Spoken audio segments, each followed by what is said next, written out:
Hello and welcome to Elizabeth. St. Joe's traveling here to take on the Minutemen. Apologies for the late start. Giacomo Perrelli, joined here by Isaiah Lewis. A lot of technical difficulties today, Isaiah. Oh, definitely, Giacomo. We didn't know where we were going. Had a little bit of things go wrong, but now we're all here and we're set up for this matchup. And a good matchup at that so far. St. Joe's elected to receive the kick. And they are back on offense now. They forced a 3-and-out against Elizabeth. Javon Hudson with the tip pass to make it go the other way. But nonetheless, Falcons will set up shop on their own first and around 25. It'll be a quick handoff to Hudson on the left side. Actually, Scaramuso is going to keep it on the fake on the right side. A little bit of daylight, and that's a good game for Justin Scaramuso. Should be pretty close to moving the sticks, and actually going to give him the first down. And we've seen in St. Joe's last couple of games, the option has worked very well for them. And right there, once again, Scaramuso holds on to it, fakes the defense, and gets St. Joe's very pivotal yards. First and 10 at the 36-yard line. So Isaiah, coming into this game, obviously we didn't have a lot of time talking the pregame as we started a little late. The thing to know for Elizabeth is they are on their third coach in the span of 3 games, Isaiah. Head coach Eugene Klein was first named coach actually last night at a board meeting in Elizabeth. So this is not only his first day as a head coach, his first full football game as a head coach for the Minutemen. Scaramuso under center. Here's Javon Hudson in the backfield, 2 men out wide. It's going to be a handoff. It's Dylan Pierce with a little bit of daylight on the left side. He came around. Should be a gain of about 3. Nothing too crazy there. Pierce able to bounce off the offensive tackle, get the nice short yards for St. Joe's, and that'll set them up for 2nd and 6. 6 minutes even left to go here at Williams Field in Elizabeth. It is a beautiful Friday night. Not too dark yet, Isaiah, for especially about 6:30 time. Very nice out right now. St. Joe's still trying to put the points on the board. Score still 0-0. Scaramuso's in that shotgun formation now. 3 men out wide. He's going to look. Quick screen pass to the right side. Pappas makes a juke. Pappas looking for the sticks. He's going to pick up the first down and more. Jacob Pappas. A little bit of daylight along the left sideline. He's at the 30, the 20. Trying to get one man to beat. He brings him to his knees down at the 2-yard line. Jacob Pappas making a bunch of men miss. Disgusting juke at the end, but couldn't punch in the touchdown. Pappas on the 2nd down play showing something nasty. Breaks a man's ankles, goes down, but unfortunately he is also down on the ground. Nonetheless, though, that's the play that you needed, as I believe it's going to be Pappas himself down on that left sideline. Take a quick injury timeout here at Elizabeth. 5:27 left to go here. Hopefully Pappas is okay over on the far sideline.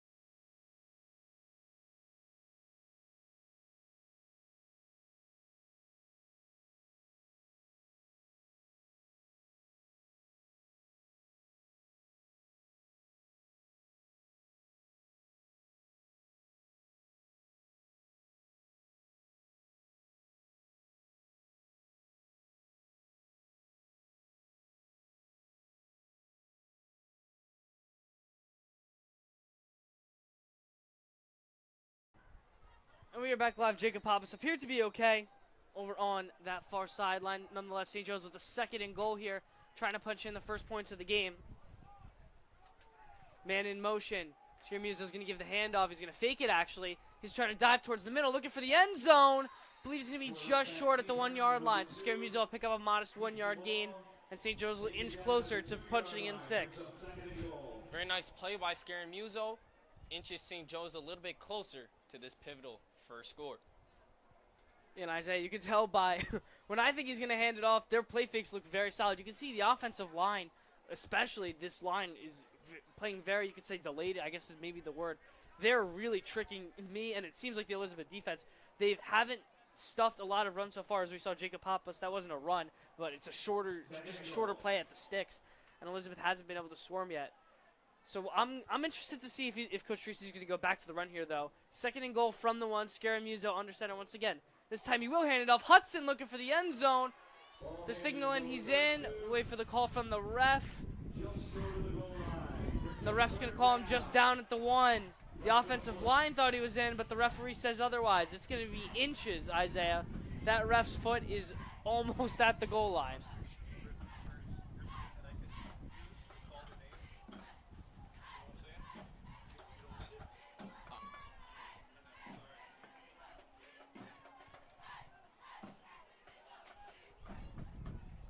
It's 3rd and goal at the 1, Isaiah. This is a very important play. St. Joe's trying to put the first score in the game.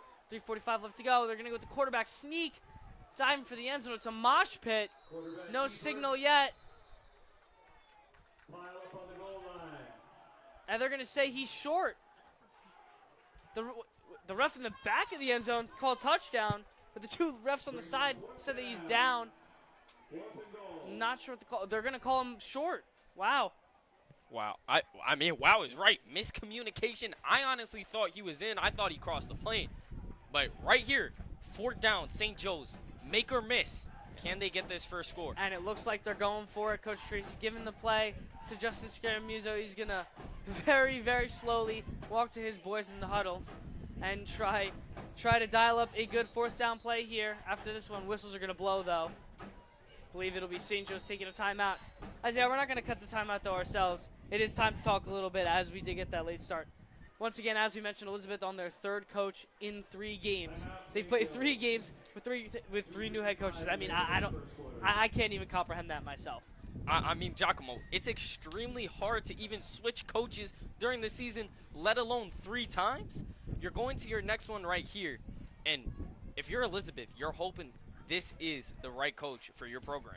Yeah, and Elizabeth, obviously, still looking. If Eugene Klein is not their guy, still looking for their guy.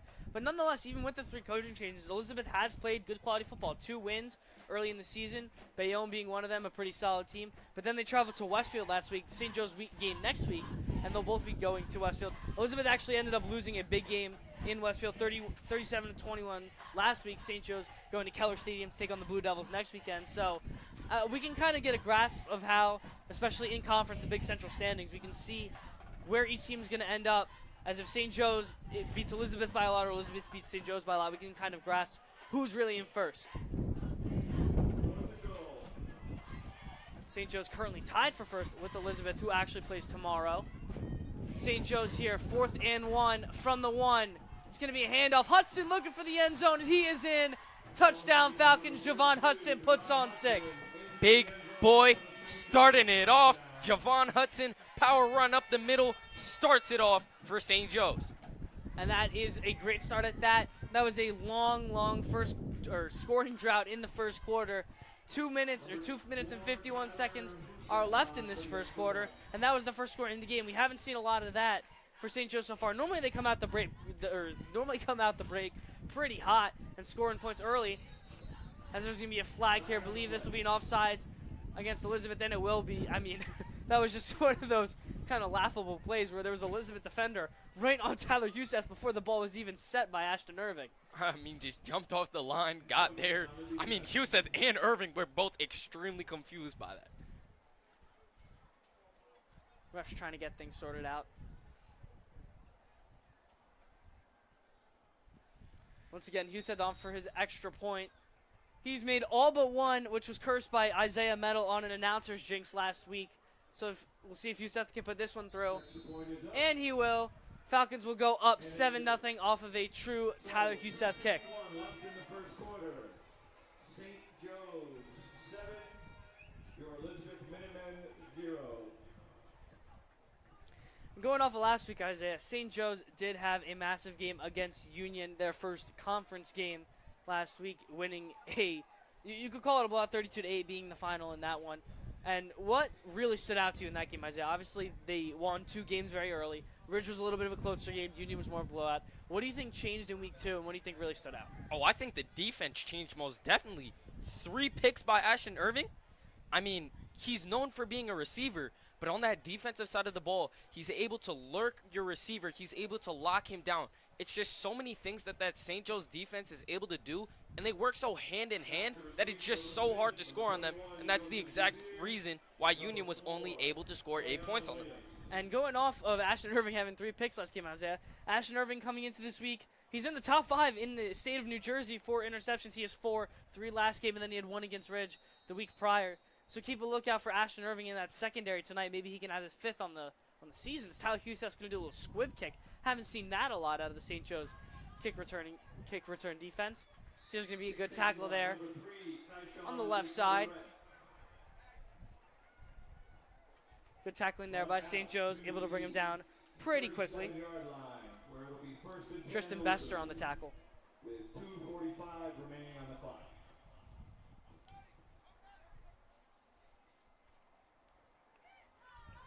And going off of that, Isaiah, because with the kick return team just finishing up, the one thing I wanted to mention coming into this game, St. Joe's has not been good off of kick returns. They had one get housed against Ridge. They've let up a lot of big plays off the kick returns this season, early on especially. One thing that they're trying to work on as a team is Elizabeth is going to take this one to shotgun formation. Enrique Fleming trying to step up in the pocket, and he'll be brought down after a decent game. John Kelly on the tackle there. But going back to the kick returning, Elizabeth is the exact opposite of St. Joe's. Their kick returns have gone very well last year. The kick returner being, Joseph Desir, having 104 total yards on about 5 kickoff returns this year. Elizabeth has had success getting the ball early on their possessions. I mean, Desir against the St. Joe's kick return defense is going to be something I'm really looking forward to. 2nd and 5 here, handoff for Elizabeth, going to be just short. Waiting for that play to be blown dead. They finally will. It'll be about a 3rd and 2 there. It'll be Kaishan DeCarterat on the carry. 3rd and 2 now. Clock is still ticking. 1:50 left to go here in this first quarter. Not a lot of time left.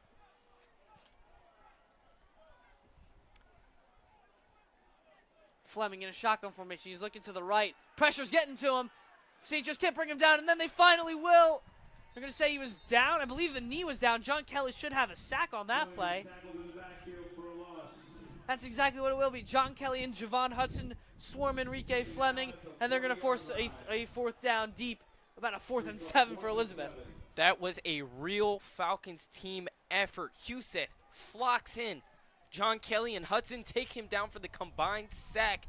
And that is exactly what you want to see if you're the D-line coaches, exactly what you want to see if you're Coach Tracy. You get the ball right back to your offense, and you get them driving right back down the field. And Isaiah, normally in a situation like this, especially in high school football, you'll see head coaches, down a touchdown early in the game, they'll go for it, but Eugene Klein elected to punt. I personally think this is the smart move. It's too early. I get, your new coach, you want to set the tempo up for your season, but after, it's still 4th and 7. As Tyler Huseth almost blocked the punt.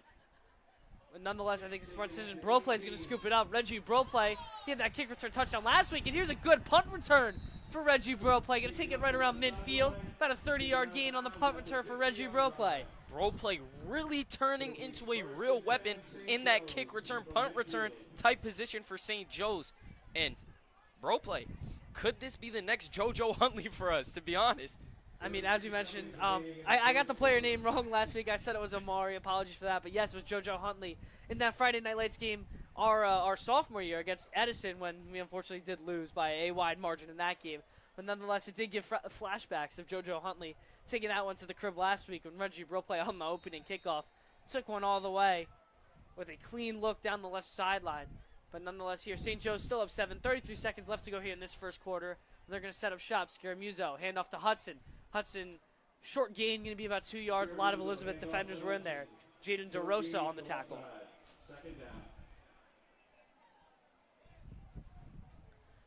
About 2nd and 8, Javon Hudson.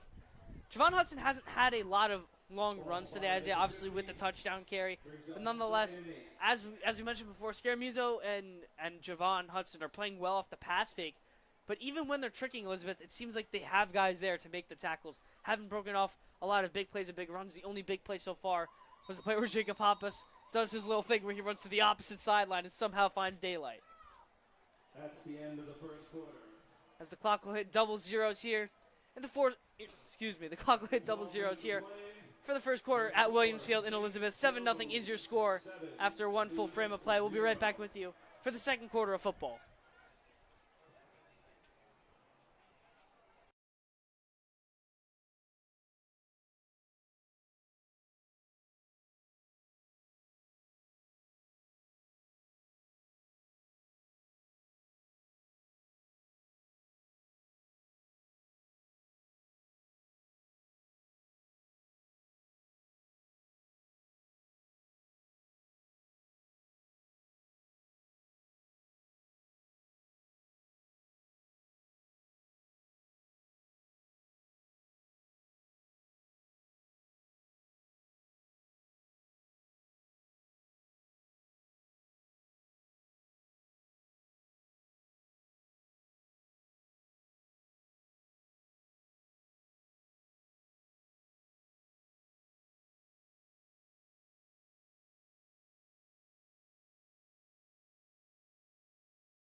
And we are back live with you here for the second quarter of football at Williams Field. St. Joe's going to start off with a 2nd and 8 going the other way now.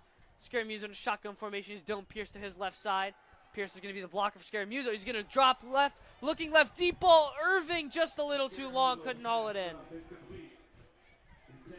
The adjustment a little bit wonky right there by Ashton Irving. He was first looking over his right, had to look over his left shoulder, and by then it was a little bit too late as Scaramuso's ball dropped dead to the ground. Yeah, and that ball looked like it hit out of bounds, so that would have been a remarkable toe-tap sideline catch for Ashton Irving if he somehow made that play. But nonetheless, just a little bit too much lead there by Scaramuso to Irving. 3rd and long here, 3rd and 8. They'll call it St. Joe's at their own 48-yard line. Scaramuso under center, 2 men in his backfield, 2 men out wide. He's going to fake the handoff. He's going to look right. He's going to throw right. He has a man. It's going to be hauled in. Tom Myers there with the catch. Tom Myers showing off his great hands there, and that'll move the chains for St. Joe's. Tom Myers, a spectacular grab right there. Gets undercut, somehow keeps his hands onto it. Comes in with the ball to the ground, gets St. Joe's for that first down. Pass complete to number 17, Tom Myers. I mean, Tom Myers, man, that was the best catch I've seen. He hasn't had a lot of work. He is, 5 receptions on the season so far, 89 yards in 2 games. Still a pretty good season so far. And Tom Myers only being a junior, but that's by far his best catch of the season so far. Scaramuso's going to go right back to that. He's going to fall down as he throws it, causing an errant pass. Just kind of slipped on the turf. He's going to spike it. He was looking Tristan Bester's way on the right sideline. That'll be a 2nd and 10 now for St. Joe's.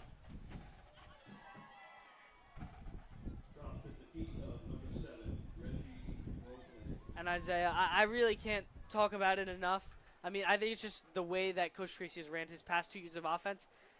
You could call it nice, you can call it different, but St. Joe's just straight up throws the ball a lot more. And it's entertaining to watch on the offensive side of the ball. Oh, definitely is, Giacomo. These deep passes I live for.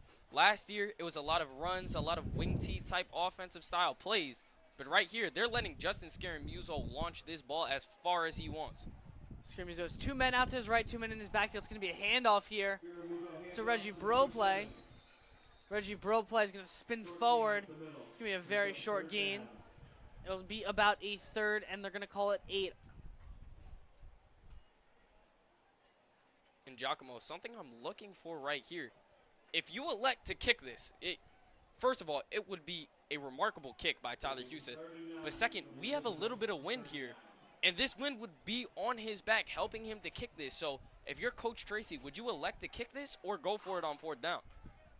I think it really depends on how many yards they're going to pick up on this 3rd down. If they can pick up 7-8 yards, gets around that 35-yard line, I'd kick it. I'd give Houston the chance.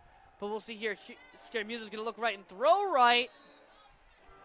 Is that ball hauled in? Oh, my goodness. Ashton Irving on the right sideline. Spectacular play. Somehow caught that ball falling to the ground, and that'll move the chains.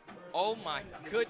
He has to have Stickum. He has to have Stickum because I don't know how you haul that in. Leaning to your right, extend your arms out, and bring it in for the first down. What a catch right there by Irving. I think it was just a weird angle from the box. I thought it went right through Ashton Irving's arms. It looked like he was spread out wide. Somehow catches it as he's falling to the ground. But it'll give St. Joe's a fresh set of downs at the Elizabeth 30. It's going to be a quick handoff here. St. Joe's going to hurry up tempo. Javon Hudson going to pick up about a yard or 2. Something I like by Coach Tracy this game, he's really catching Elizabeth off their heels, and he's running long drives. This has been great. They have been pushing it down Elizabeth's side, and they have been getting into their territory and just doing whatever they want. Run, pass, whatever. Yeah, and talking about those long drives, St. Joe's dominating the time of possession so far. Obviously, we missed the first drive, but even in that first drive that we missed, St. Joe's, neither team really did a lot, but St. Joe's just had a longer drive. They got further than Elizabeth. And now with 9:22 left to go here in this 2nd quarter, St. Joe's has had the ball for this entire quarter in the last 8 minutes of the first quarter. Scaramuso is going to drop back. He's going to just flip it and take the check down.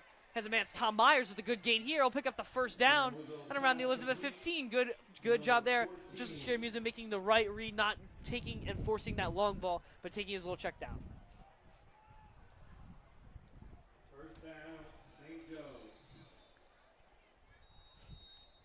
couple of whistles being blown here. And it will be a quick injury timeout for Elizabeth. We'll be right back with you here. 9:04 left to go in the second quarter at Williams Field.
Whistle's coming back into play. Jamal Lyles, the injured Minuteman. Hopefully he's okay. He's needed help coming off the field. St. Joe's will have a 1st and 10 here deep in Elizabeth territory. Hand off to Broplay up the middle. Going to be stuffed short once again. Isaiah, St. Joe's has not been able to get the run going. The passes looked very good. He's had a couple, we've seen Scaramuso throw the ball deep. Haven't had that deep completion yet. He's been taking those intermediate routes, a couple of checkdowns that went for big plays, but the run just has not been working so far for St. Joe's. I mean, that run defense by Elizabeth has been powered by Oliveira and Abreu. I mean, it's just been beautiful just watching them pinch, watching them get to Broplay and Hudson and just stopping them for short yards. It's going to be Hudson in the backfield along with Broplay. They're both going to be in the backfield. He has Bester and Irving out wide. Scaramuso under center. Elizabeth showing blitz. They're going to drop the man back in coverage. Scaramuso's going to look to the left. He's going to throw left, take the check down. Broplay trying to make a man miss, and he'll be driven out on the sideline right around the 11. Believe he's going to be short. It should be about a 3rd and 1, 3rd and 2. That's exactly what it'll be. It'll be about a 3rd and 2 for St. Joe's.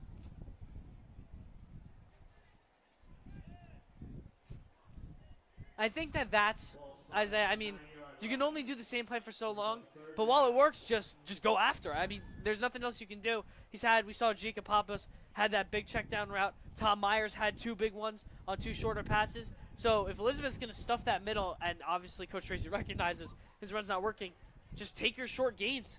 Take 4 yards every play. If you get 4 yards every play, that's 1st downs all the way down the field.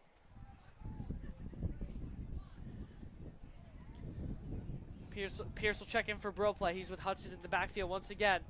It's going to be a handoff to Pierce. He's going to try to take it around the right side. He has some daylight. Dylan Pierce into the end zone. Touchdown, Falcons. Dylan Pierce powers it in, and the power runners have run wild on Elizabeth so far today. Pierce, Hudson, 2 touchdowns, St. Joe's up, 13-0. That is 100% the biggest run play that they've had. That run play went about 11 yards.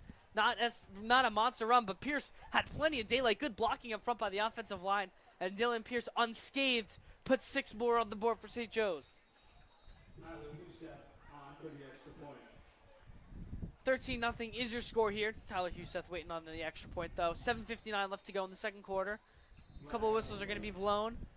It's going to be a false start, I believe, against the offense. This will move this extra point attempt back a little bit. I mean, Isaiah, that you can call that the announcer's jinx in the good way there. I just mentioned how St. Joe's was getting run stopped the whole way. Coach Tracy going back to the run with Dylan Pierce along the right side. And Pierce had daylight for the first time today. Brings it back 5 yards. Dylan Pierce with his first rushing touchdown of the year for St. Joe's. Youssef's extra point is going to be lined up at the 15-yard line. Good snap, good hold. And it'll be good for another extra point there. It'll be 14-0 Falcons here with 7:59 left to go in this second quarter. 14, Elizabeth 0 with 7:59. And Isaiah, we're going to take this time. Obviously, St. Joe's 2-score lead now. If you're Coach Eugene Klein in your first game with the Minutemen, I mean, what necessarily do you think, what is the game plan? I mean, obviously the offense hasn't worked so far. St. Joe's defense is playing well, but more specifically in the offensive side of the ball because they need points now. Elizabeth has to score on this drive. What are you dialing up for Coach Eugene Klein? I mean, you need to switch up your offense. Enrique Fleming, when he launches the ball, he's been doing well, and we've seen him come out of the pocket. He's a big power runner. So I say adjust to that. Use his power running. Run a QB run. Run some QB options. Run some deep plays, some slants down the middle. Just switch it up, catch St. Joe's on their heels, and maybe you'll be able to get yourself your first score in this game. And I want to deem this game the backwards game for St. Joe's because on offense it's backwards because they throw the ball deep so much and they've been just checking it down a lot more. On the defensive side of the ball, normally St. Joe's has problems on the run defense, which is not the case. They're playing exceptionally well against the run defense and have been having a little bit more trouble against the pass defense. As here's going to be a good kick return here. We mentioned how these can be big plays for the Minutemen. Good tackle there. Tackling the shoelaces there. St. Joe's luckily catching a break there. He almost had daylight. Almost another Ridge incident, Giacomo, but right there, St. Joe's stops him deep in their own territory. So this is going to be great for St. Joe's. And like we said before, we're really looking to what Coach Klein did. Coach Klein will do on this drive for his offense. Yeah, the one thing to mention on that tackle, Dwayne Hunt getting his first action, the sophomore on the tackle there, getting him at the shoelaces. And here we go. Enrique Freeman going to try and get some points on the board for Elizabeth. They desperately need it. 7:51 is the time left. Freeman in shotgun formation is going to hand this one off, and this run's going to be stuffed. Nowhere to go. I believe that's Brody Picarello in on the tackle for loss. A very good tackle right there by Picarello, and I think that was Bester. So both of them in on the tackle, helping for St. Joe's a lot on that run defense.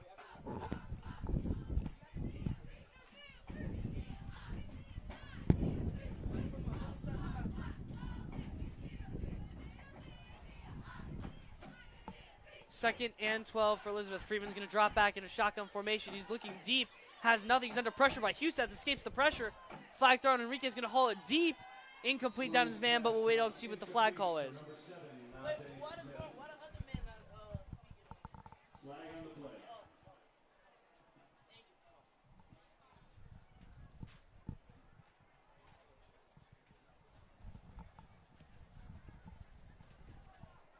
Still no signal yet.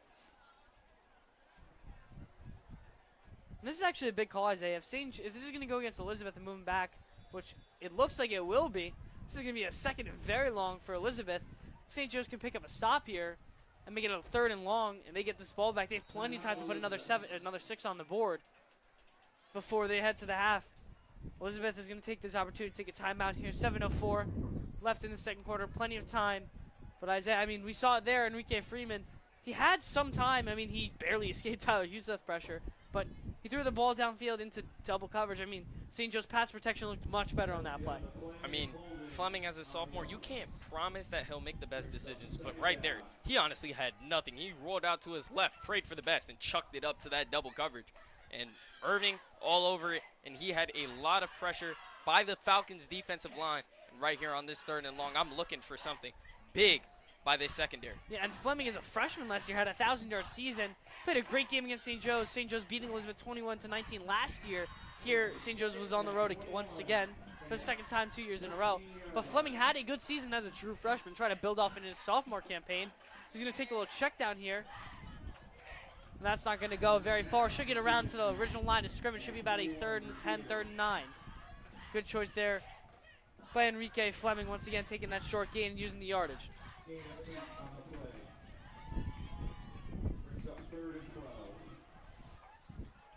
It'll be 3rd and even longer than I thought it was. It'll be 3rd and 12 for Elizabeth. What's the play call here? What are we dialing up? I mean, I'm dialing up something long. You send everyone down. I say 4 verts. Send everybody long because you see that right there. That is no safety help whatsoever. It may be 5 verts this year. There was 5 men lined up wide for Fleming. So he'll be dropped. Huseth and Tommy Kwiatkowski both get to him. Team tackling there. They'll make it a 4th and long.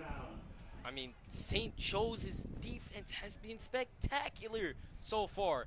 That is a combined sack right there by Kwiatkowski and Huseth. Huseth with 1 in his last game. Kwiatkowski the same. And you force another punt, get your offense the ball with 5:56 and winding down. You are in great position if you are Coach Tracy. And you saw Isaiah. I mean, I think Coach Klein was taking a page out of the playbook. He had 2 guys going wide, 2 guys on shorter crossing routes. If Fleming had time to get that ball out, could have had a decent game. That punt almost gets blocked again. Tyler Huseth for the 2nd time got very close. Ashton Irving's going to catch it himself. He was lined up in front of bro play, and he'll be tackled right around midfield. It'll still be in St. Joe's territory at about the 48-yard line. One thing to mention, the quarterback for Elizabeth, Enrique Fleming, is also the punter. You don't see that a lot in high school football. I mean, no, and Giacomo, this is the 2nd straight week we have had this. Union's quarterback, the punter as well, Enrique Fleming, doing the exact same thing. Yeah, the difference, though, is Fleming actually is a good punter. He can punt the ball pretty far. Punting was a massive problem for the Farmers last weekend, though. O'Malley King had a lot of problems with punting on the special teams unit.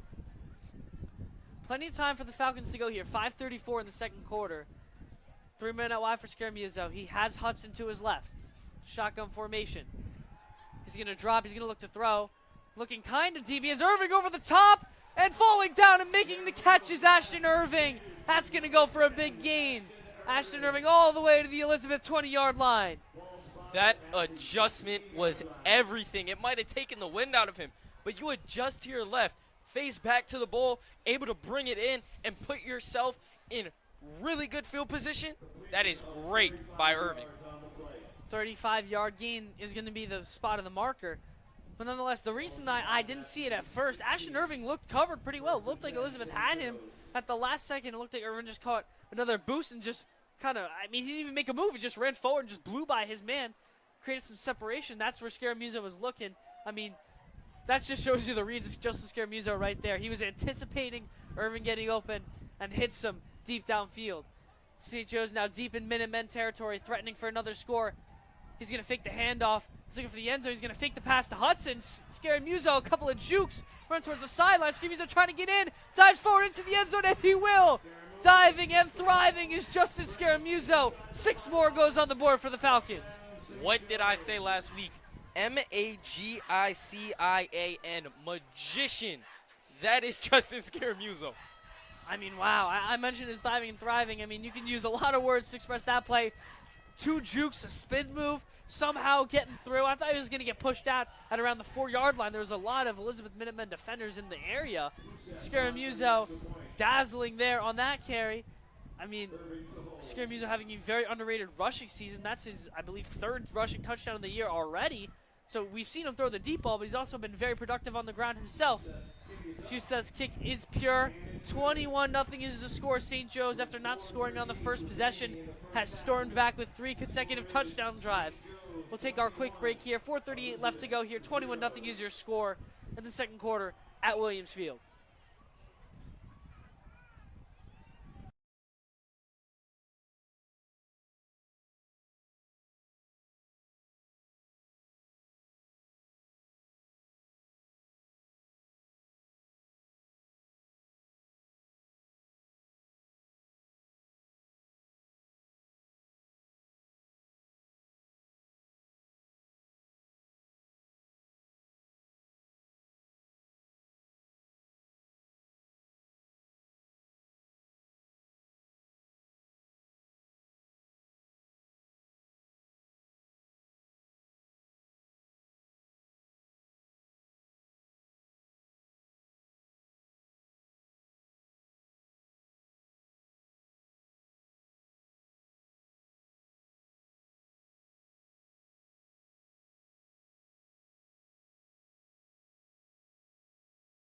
Oh, shoot. Good kickoff here by Huseth. It's going to be actually picked up and trying to be taken out by Desir.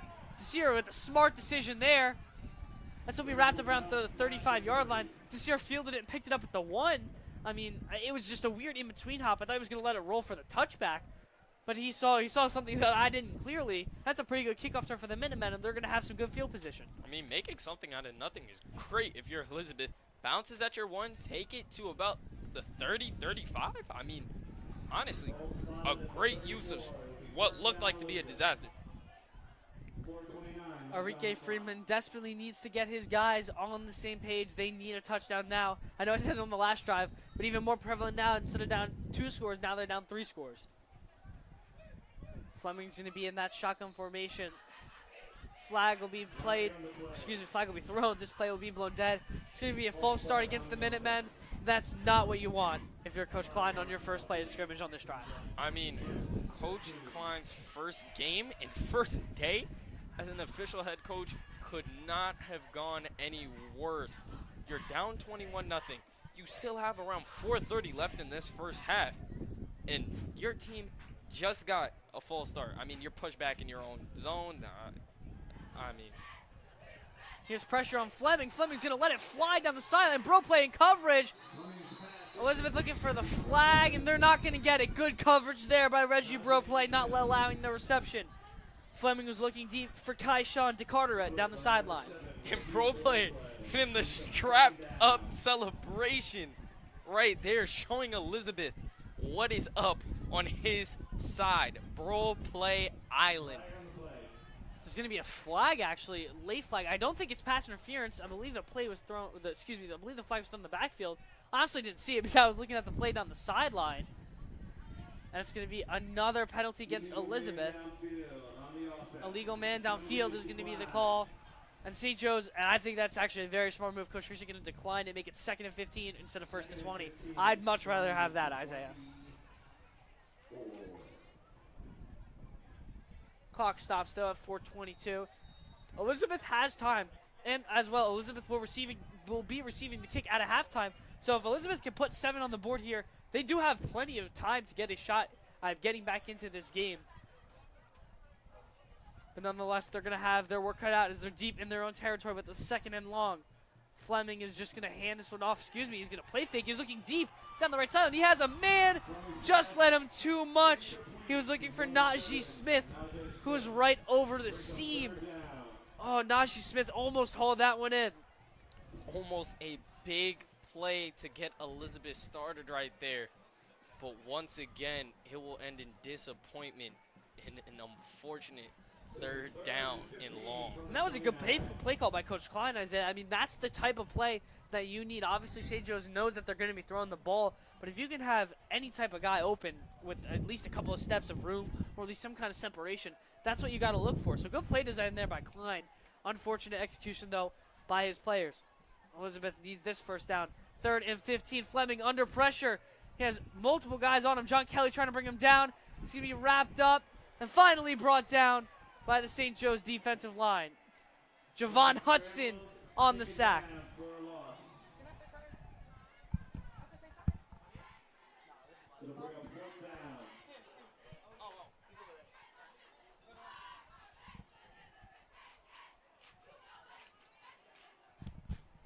Fourth and very long now is what it'll be for Elizabeth. Clock's going to take just past 3:45. So, Isaiah, I mean, this is just not the position you want to be in if you're the Minutemen. I mean, you needed a score, and now you're going to give St. Joe's the ball back with at least, I'd say, 3 minutes after the punt. If St. Joe's punches in their 4th touchdown in the first half alone, I mean, that is going to be a very tough deficit for the Minutemen to crawl out of. Fleming's not going to be on for the punt, and that is not going to be in Elizabeth's favor as Javon Hudson's going to scoop it up. He only had the punter himself to beat, and he somehow, luckily brings him down. I mean, that was just a weird sequence of events. Fleming, who was the punter for the first multitude of times, was not out there. They had a different punter. It was just a little squib punt, I guess you could call it. Went about 10 yards maybe and then started rolling backwards. Hudson saw that there was no blockers in front of him, so decided to just pick it up and try and run. And the punter luckily is able to come in and make the tackle. It'll be first down, St. Joe's.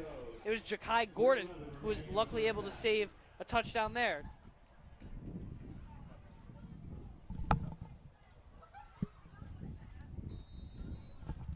Ball spotted at the 22-yard line. So once again, Isaiah, St. Joe's trying to capitalize on their opportunity. 3:11 in the first quarter. St. Joe's threatening again. They have great field possession off of a bad punt. Javon Hudson, handoff up the middle. Pick up about 2. And Hudson right there, his balance was a little bit off, so to speak. I mean, leaning a little bit too much forward. Maybe he was trying to initiate the contact, but instead goes down after about a gain of 2. You hear the Elizabeth Band playing here tonight. Very loud.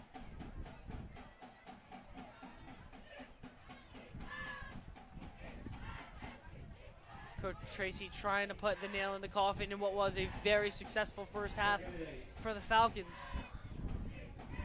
Scaramuso communicating with Dylan Pierce.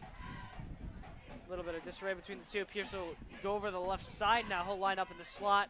He has Hudson to his right. Bester and Irving out wide. Scaramuso is going to look to the right. He has Bester on a little out route. Oh, a one-handed catch! Tristan Bester somehow hold that in. It's not a first down, but wow, Tristan Bester with the offhand makes a one-handed catch. Oh my gosh. I mean, even though it didn't go for the most amount of yards, you go up and grab that thing, bring it down, and still help your team gain crazy yards. Tristan Bester, I mean, just wow. We saw him. Tristan Bester's workload has just slowly been increasing for the Falcons. Now it'll be a 3rd and 2 for St. Joe's trying to move the chains. It's going to be a quick little pass to Ashton Irving on the side. He's going to get tripped up, but he's still going to spin forward. I believe he has it. Scaramuso's pass complete. And I believe they should be giving it to him. Wow, I think that's a... Not from a non-biased perspective, I think that's a really terrible spot. I thought Irving had the first down. They're going to call it a 4th and 1, though.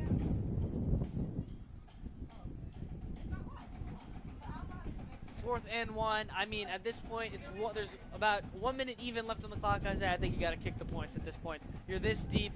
You don't want to not take the chance to put up points when you're up this big. From the 13-yard line. I believe Coach Tracy's trying to let the clock tick before he calls a timeout. Try and burn as much time as he can.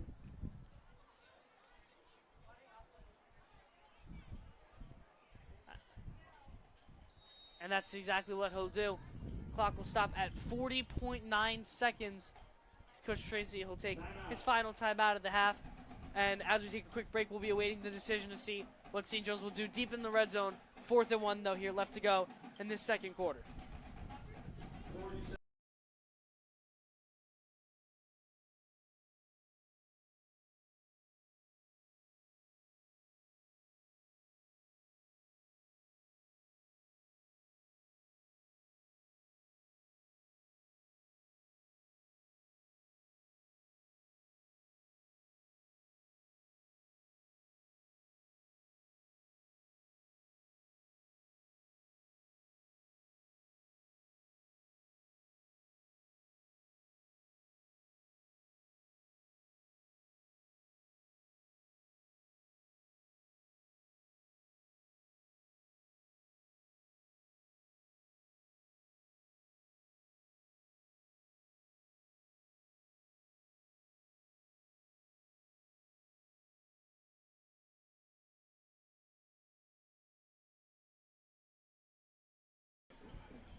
Fourth and 1 for St. Joe's once again, deep in Minutemen territory, and I don't see Tyler Houston out there, so that means Coach Tracy wants to go for it. Scaramuso under center. He has 3 guys in the backfield. He's going to hand it off to one of them. It's Javon Hudson on the carry. Scaramuso hands to Hudson. Scaramuso pointing. He thinks they have it. Refs are blowing that whistle. It's very, very close. You just heard the PA announcer even say himself that it's close. Waiting on the signal. Official timeout on the field. Officials are going to convene. No signal yet. St. Joe's offense is walking towards the sideline. I can't tell Bring out the chains. if they're gonna bring out the chains. I mean, This is going to be a very close play. I didn't know if St. Joe's was going to be walking off the field because they thought that they got stopped, but they're going to bring out the change for measure. See the Minutemen desperately begging that this one's going to go in their favor, and it will, as they're going to come celebrating off the sideline. Elizabeth Minutemen make a big stop, but it's kind of an unfortunate time. 34 seconds and only 2 timeouts for the Minutemen, who haven't had a lot of successful, they haven't had tempo. Tempo is the best word to put it. They've had some decent plays, but they haven't been able to get into that long groove that you need to put points on the board. So 34 seconds, and they're trailing by 3 scores still. And if you're Elizabeth right here, you just want to get a score before halftime. Field goal, touchdown, anything to just get you some momentum into this game. You get the ball after half, and you create something. Enrique Fleming is going to give it one more go. Trying to quarterback his Minutemen to get back in this game. He's going to be in a shotgun. We've seen him back there a lot today. 2 high safety set for the Falcons defense. He was looking for the check down. He's not going to take it, though. Fleming trying to step up in the pocket. He is absolutely nothing. He'll be corralled down. 5 Falcons in the vicinity are all around.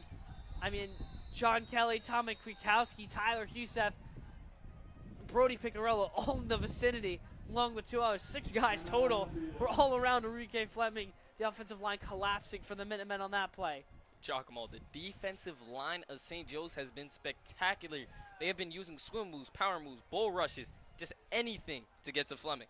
Yeah, and we saw St. Joe's defensive line. They played well last week against the Union Farmers, who, I mean, just size-wise, the Farmers are a very big team. They have a lot of bigger offensive guards, 6'3", 6'4" guys with a lot of mass. Elizabeth doesn't have smaller guys either, a lot of bigger guys on their line, but St. Joe's has been able to cause a lot of pressure. I mean, you can just see Enrique Fleming is under distress a lot this game. I mean, he's made some good decisions, don't get me wrong. Like, he's moved out of the pocket well, he's adjusting to what the line is giving him, but he's just constantly being hounded. Tyler Husef's been there all day, John Kelly's been there all day, Tommy Kwiatkowski's been there all day, just multiple guys who maybe haven't had a lot of sacks today, but just still putting a lot of pressure on the quarterback. I mean, Giacomo, need I say room service? They've just been getting exactly what they've wanted. They've ordered it, they've gotten it, and they've eaten up sacks. I mean, Coach Tracy's been chefing up the blitzes very, very well for this room service. I love that analogy there. 23 seconds left to go here in this second quarter. I feel like I've been saying it a lot as time has just been slowly winding down. Been a lot of stoppage here in these final 2 minutes. Fleming's going to take his little check down. It's going to go to his man on a 1-hop. They're going to call it some kind of backward lateral because they're going to call it not a forward pass, so they just tried to throw it. That's the weirdest high school play I've ever seen, Isaiah. I mean, myself, I thought it was a backward pass that just dropped. Somehow. It bounced. It bounced right to his man. I don't know if you saw that. It bounced right around the 10-yard line right in front of him. It was literally a basketball bounce pass to his man on the sideline. It was to Nashi Smith. And I thought it was just going to be ruled incomplete, but that was my point. I thought it was going to be an incomplete pass, but the refs didn't blow it dead, so it had to be some kind of backward bounce pass, and then he just chunked it down the sideline. Just a very strange events there for Elizabeth. 3rd and 11 is going to be at 15 seconds left to go. So if Elizabeth can somehow bomb this ball down the field and take a timeout, they may have a shot to throw a Hail Mary into the end zone. But if they can't get a big gain here, that'll be it. A lot of pressure here. It's going to be a running back screen. Decent gain there for Elizabeth. It's going to be about 5 yards, but nonetheless, it's going to be 4th down. 6.9 seconds left to go here in the second quarter. But there is going to be a flag, so I believe some time may get added back on the clock. We'll wait to see what this includes. A lot of flags, Isaiah. And it hasn't been flags like, there has been a little bit offside, but not too much offsides on either team, not a lot of false starts. It's like illegal men downfield has been there today. Just a lot of strange flags, but a lot of whistles being blown dead today. Definitely. And like you said, odd flags. You don't see all the time a legal man downfield in a high school game. And right here, the flag is actually going to push Elizabeth closer to that 1st down marker. And it's not even going to negate the down, so it's going to be 3rd and 2. Coach Klein is going to take a timeout, try and talk this one over with his Minutemen. Once again, 6.9 seconds left to go. So, I mean, it really is only one play left, you could say. So, I really don't think you don't have enough time to drop back, let your receiver run downfield, catch it, timeout. It's not going to happen. So, my guess would be, you can tell me if I'm wrong here. I would think it would be some form of a screen or a little check down, or I doubt they lateral it. It's not so out of hand where it's like 35 to nothing, where it's a lateral situation, but it is going to be some form of maybe a little trickery. I don't know. I mean, you're definitely right. I mean, I would have thought the same thing. Maybe a short run, a screen pass, anything just to get yourself a little bit of momentum going into this next half. But with 8 seconds left, I think you're definitely right. Just a short type of play. Yeah, they put a 1.1 second left on the clock total, so it goes from being 6.9 to 8.0 on the clock. So a little bit more time, still very tough to heave it downfield timeout, as we mentioned. So let's see what Coach Eugene Klein is gonna chef up here for his Minutemen.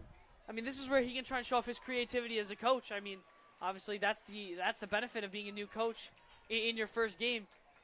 A lot of teams haven't seen your play style, the way that you like to run your offense. So maybe a little creativity here. Is it's just going to be a simple run up the middle, and that run will take us to the end of the second quarter and halftime. Nonetheless, Falcons dominating on both cylinders of the ball so far.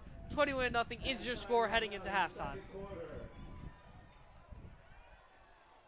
The score, St. Joe's Falcons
Hello and welcome back to Williams Field in Elizabeth. It's officially dark out, lights are on. We're going to be underway for third quarter action of St. Joe's football against the Minutemen. Elizabeth will be receiving this third quarter kickoff. They elected to defer at the opening kickoff. Elizabeth down trailing 21-0, desperately needing points here. Kervin Desir is going to try and get some good field position. He's had a lot of good kick returns today. As here makes a couple of them miss. Kervin Desir, a good another kick return here. Tackled right around the 37-yard line. Once again, we mentioned it in the pregame, or excuse me, earlier in the game, Isaiah. Desir is lethal on those kickoffs. He's had a lot of good returns, and St. Joe's has struggled bringing men down off the kickoff. He has done very well with open space. He's raced to that right sideline, and he's had a lot of great blocks on those kick and punt returns. So a little bit of a bright spot right there for the Minutemen. And I mean, you mentioned in the blocks, I hope that translates to the Elizabeth offensive line because they haven't done their great job of blocking. You mentioned St. Joe's defensive line playing very, very well. That front 4 to 7 guys, whoever's been lined up there, has been putting pressure on Enrique Fleming, who's been in a much distress today. No wide receivers. That's going to be a quick handoff here. And it'll be eaten up. Javon Hudson is right on top of him. Good stop there by the Falcons. Javon Hudson. A couple other Falcons were in the vicinity. Jalen Frias was also there for the tackle. And Frias and Hudson getting to Elizabeth very quick. They stopped them for about a 1-2 yard gain. And this is exactly what you want to see if you're the Falcons. You want to see your self-composure, and you want to see yourself doing exactly what you did in that first half. Fleming's going to hand this one off again. Elizabeth trying to get something moving. This is a little bit of a better run. It's going to go for about 2 to 3 yards as opposed to 1 yard. But nonetheless, still not what Elizabeth is looking for. They need those dynamic plays. You mentioned it. I mean, again, I get if you're a coach, if you're Coach Klein, it does change a little bit. You still have 2 full quarters of football. But you have to have a little bit of a sense of urgency. Unless you disagree with me, I think that, again, you don't need to throw the ball super deep down the field like they did in that 2-minute drill at the end of the second quarter. But you have to, I think you have to at least mix it up, play with a little bit more sense of urgency. Fleming, not sure the play call. He's trying to get it from Coach Klein. He's yelling it out to his sophomore quarterback. They're trying to get set. They have 3 men in the backfield. They're all going to be lined up in a row. Very weird formation here. No men out wide. They're actually going to make this one a pass. Fleming making a couple men miss. Fleming spinning, trying to get the first down. Believe he's going to be close. I think it's going to be about a 4th and 1. I think it was short.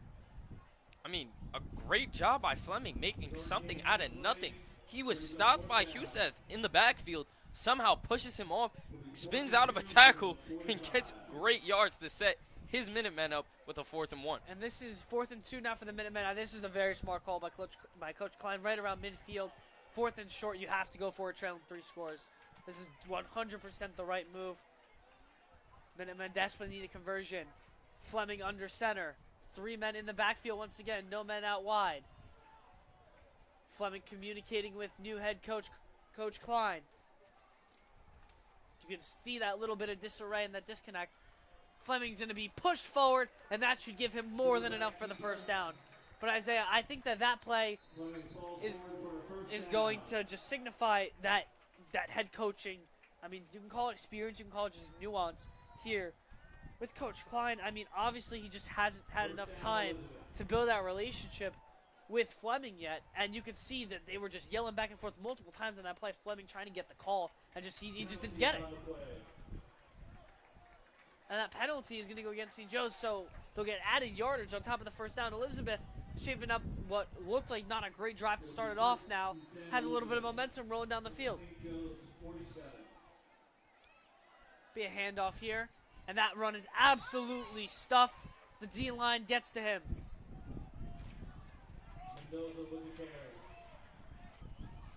Jason Gross there on the tackle. Wrapped him up right in the backfield. Gross getting a Gross-like tackle right there. Wraps his man up. Left hand takes him down with both for a loss for the Minutemen. Jason Gross, we mentioned it, especially week 1. We didn't talk about it as much last week, but it's just a weird mix of guys because normally, you know, your team is either a lot of returning upperclassmen or it's the opposite.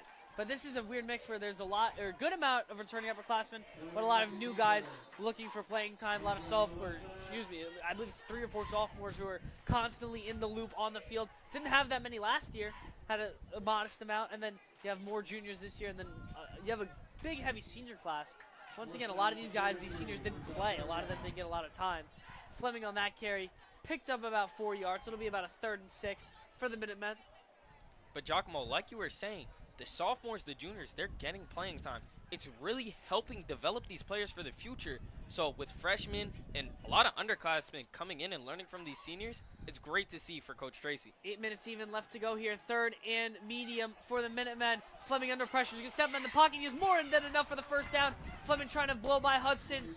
He is not able to get run out of bounds by Javon Hudson, but nonetheless, Enrique Fleming making the most out of that play. Once again, first down, Minutemen. So Fleming starting it off so far, 129 yards on the ground, 2 touchdowns on the year, and he's really showing off his reels that he wasn't able to showcase in that first half. I mean, he did kind of showcase. I mean, he really didn't, because all it was side to side kind of ball. He didn't get that ball upfield, but it was more, I agree with you, because he really didn't have more of a design run kind of approach. He was just escaping the pocket. Quick little flip pass here to his man on the left side. They'll pick up about 8. Good play there by Eugene Klein. You can see his guys are starting to roll now. Fleming with a big run. Quick little pass there gets the Minutemen close to the 6. 7:30 left to go here. Elizabeth, honestly, after this drive, looks much more promising, in decent shape. They're still going to have plenty of time in this 3rd quarter, and then a whole another 4th quarter of football left to go. Definitely, Giacomo. I really like these changes that they made out of the locker room. Coach Klein is really having his team run down the field. 2nd and 3 here. Enrique Fleming's going to drop back. They're going to go back to the pass again. Fleming getting flushed out. John Kelly's right on him. He's just going to flip it out of bounds. Smart play there by Enrique Fleming. John Kelly applying the pressure. JK99 getting to Fleming right there. Gets him to flip it out and almost getting that sack. We've seen John Kelly in the backfield a lot today. He's done a very good job, especially coming from that outside off the edge. St. Joe's once again has been very dominant on the defensive side of the ball in regards to the run. They've had a great run defense today. 3rd and 3. Minutemen, if they make this first down, will officially be in the red zone. Fleming's going to pass once again. 3 passes in a row. Haven't seen that. This will be the first time today. Fleming firing towards the right sideline. Believe that's going to be a catch on the left sideline. That's exactly what it'll be. Good ball by Enrique Fleming to find his man on the left sideline. I believe it's Kaishan DeCarteret again. He's had a lot of great catches today. A very good connection by Fleming into Carteret. And Carteret really showing why he has 134 yards so far on the season with only 10 receptions. And that's exactly the connection you want to see if you're Coach Klein. Most definitely. That's one of the better catches Elizabeth has had today. And as we mentioned, they couldn't get their offense rolling in the first half at all. And then this is the first time they have. This run is going to be absolutely stuffed, though. The initial push by multiple guys. Then Tristan Bester got a right around for that tackle. Wrapped him up in the backfield. What looked like it should have been a no gain. Running back kind of just took it backwards, and that's not the type of play that you want on the goal line. Bester saw it, takes advantage, and the Minutemen will lose about 2 yards on that play. And something to look out at if you're a fan right here. 99, John Kelly, the interior defensive lineman, slow to get up. So Elizabeth may run it right here, and they will. And that's a smart play call and a call out there. Diving towards the end zone. He's going to be down at the 1 yard line. And, I mean, that's just great prediction there, Isaiah. I applaud you. They went right to that left side. Maybe they saw Kelly a little limping, getting up, as you mentioned. As they're going to go hurry up, try and push this touchdown. And QB run is going to be the play call. Flag is going to be thrown, though. Whistles flying everywhere. I believe they're going to call him short, but I think this is going to get called back for false start. Nah, it might actually be too many men on the field. I don't think John Kelly got off in time. Nonetheless, we'll await the signal. I believe he's going to call. There's a lot of things going on right now, Isaiah. We have to wait on see what the flag is. There's been no signal on the touchdown or not. You can see a couple of Elizabeth players still with their hands up, waiting for some kind of touchdown signal. And then there's a Minuteman down on the field. So we'll take our quick break for the 3rd quarter now while the refs and the medical staff try and get everything sorted out on the field.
right. Enrique Fleming checking off for Elizabeth. They're going to call him short at the goal line, so it's going to be 3rd and goal from the 1. Jerome Tinsley is the quarterback in. It's going to be a handoff, though, for the Minutemen, and they'll punch in the score. Touchdown, Elizabeth. That is their first 6 points of the day. Julius Mendoza picks up 6 for the Minutemen, and they're going to get their first score of the night, make it 21-6. Great blocking by the boys up front, getting Mendoza into the end zone to put the Minutemen on the board. And honestly, Isaiah, like, that was a much different Elizabeth team than we saw the entire first half. They looked helpless. I mean, and obviously, I've been watching high school football for the past 3 to 4 years. When teams come out flat like that, you normally don't see the turnaround, but that looked like a very good and promising drive for the Minutemen.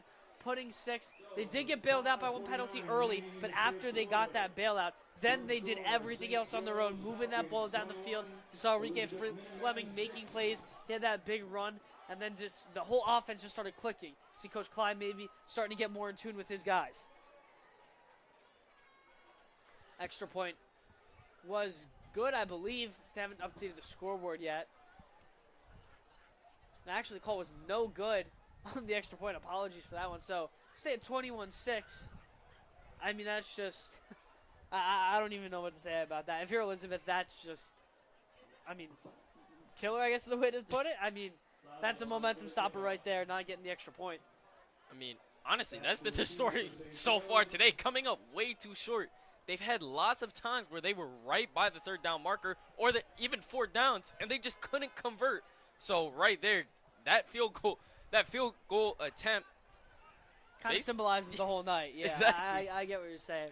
But nonetheless, I still don't want to take away, like, Elizabeth looked really good on that drive. They really did. I do want to see, though, Coach Tracy and the Falcons are going to get their first offensive possession of the second half. I want to see how he's going to come out. I mean, from what we've seen the first 2 weeks, I think he's just going to keep letting Justin throw the ball, if I had to guess. And it's been working. 2 big wins early on. If I'm Coach Tracy, I mean, Don Morfino would say, let that thing fly. I mean, he's been a big believer in it, one of our viewers. But, I mean, Coach Tracy has embraced throwing that deep ball all year with Justin Scaramuso. Kick taken at the 10-yard line. This kick is going to be taken, I believe it's Bester. Excuse me, no, it is Bro Play. 1 and 7 got a little mixed up there from our far view in the box. Bro Play will get tackled right around the St. Joe's 25-yard line, so right around where it would have been if they had a touchback. Falcons will take over right around normal field position, nothing crazy. 5:36 is the time left to go here in this 3rd quarter.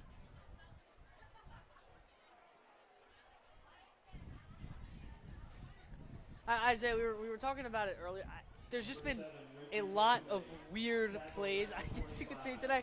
We had a bounce pass by Elizabeth on their own 10-yard line, kind of. They called it a backward lateral, didn't rule the play dead.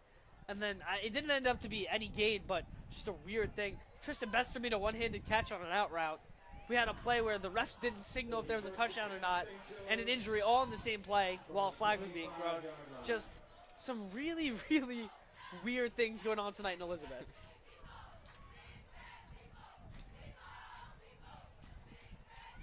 What hasn't been weird, though, is how good St. Joe's offense has been playing. Based off of their prior game, Scaramuso, quick little shovel pass to Ashton Irving on the close side. Irving's going to get met by 2 Elizabeth defensemen. Should be a gain of about 3. It'd be about a 2nd and 7 for the Falcons. And Giacomo, something I honestly just noticed. Christian Hernandez, the senior DB who is matched up on Ashton Irving, has been taken off for Antoine Blunt. So Blunt, 11 tackles on the year compared to Hernandez's 6. So that's going to be a real tough matchup actually for Ashton Irving because he is a press type receiver. Sorry, press type DB. We'll be watching it. Ashton Irving on the close side of the screen here, but it's going to be pitched to Javon Hudson on the other side. Javon Hudson picking up another good gain on that run. That'll be a first down for the Falcons. St. Joe's establishing the run early in this second half. We mentioned it. Kind of, we had that announcer's jinx in the first half where I said that their run was getting stopped a lot. And then Dylan Pierce caught daylight right around the end zone. About a 10-yard run. That was their longest run. Javon Hudson picking up a good gain there on that run. It'll be a first down for the Falcons as they're going to move the chains. 4:40 left to go here. And the lead blocks right there by St. Joe's were beautiful. They were able to get out to the right side after the delayed pitch to Hudson. He was able to race around that right side and get the first down for St. Joe's. 3 men out wide for Justin Scaramuso in a shotgun formation. Low snap on the play. Scaramuso's going to get rid of it really quick. Ball's tipped up. That could have been really dangerous on the right sideline. Tristan Bester playing volleyball over there. Just kind of tipped it up. If that ball stays in the field of play, that could have been a pick six. No blockers around for St. Joe's and 2 Elizabeth defenders in the vicinity. And Giacomo, these might be the mistakes that I unfortunately don't want to say could take St. Joe's out of this game. Elizabeth has gotten their firepower back. I'm looking at their sideline right now. They are locked in on the game. They are no longer talking around thinking it's a blowout. They want this game back inside their hands. And that play was chaotic from the beginning. It was a very low snap. Scaramuso by the fingertips able to bring it up instead of letting it bounce. This is going to be a design QB run for Justin Scaramuso. He's going to get met right away. Good defense by the Minutemen up front. 3rd and long, and that is exactly what I mean. What you mean, Isaiah? Excuse me. You were the one who called that one out. You can see just it's not a full momentum shift yet. I don't want to jump the gun too much yet, but they have more pep in their step. They're more into it. You can see Coach Klein communicating much better with his players, and they're going to force a 3rd and long here for the Falcons. It's going to be about, I'd say, in between 10 and 9. They have it right in front of the original 10 down marker, so I'm going to say 3rd and 9, but it's not even a full yard.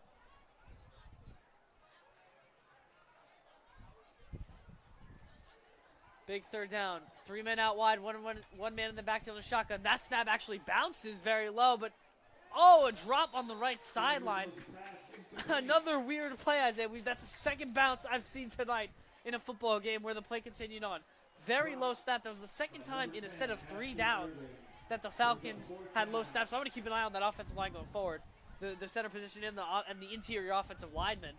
That ball bounced. Scaramuso, like a shortstop, able to scoop it up and made the play out of nothing. But then a key drop on the right sideline. I believe it was Tom Myers dropping that one. Who had a great catch earlier. Couldn't capitalize on that opportunity. So St. Joe's forced a punt with 3:23 left to go here in the 3rd quarter. Desir back to take the punt once again. We've seen them have a lot of good returns today. Makes a couple men miss, but Dylan Pierce is right there. Dylan Pierce, who has one of the touchdowns today on offense, makes a good play on special teams to keep Elizabeth not from having a big gain on that punt return. A full wrap down by Dylan Pierce. Bear hugs the Minuteman player down into the ground, puts him down in the ground, asserting his place on that defensive side of the ball. But right here, Giacomo, I'm looking to see what Enrique Fleming can do. He led his team down the field for a score, which he wasn't able to punch it in on, but still leading his men down the field. And him and Coach Klein were talking on the sideline. I think they might have gotten that chemistry back. And something I want to say, I think they got their swagger back. 100%. I mean, obviously Fleming was there for that entire touchdown drive, just wasn't there for the actual touchdown play, which was that 1-yard run. Which was that 1-yard run by Jalace Mendoza. As I believe that's Mendoza again on the carry. They're going to give it right back to and feed the hot hand. Be about a short gain of about 2.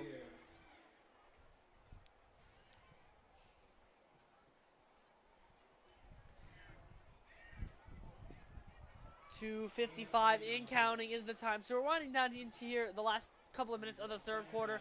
Elizabeth with plenty of time for a comeback, though. Still, St. Joe's not out of the water yet.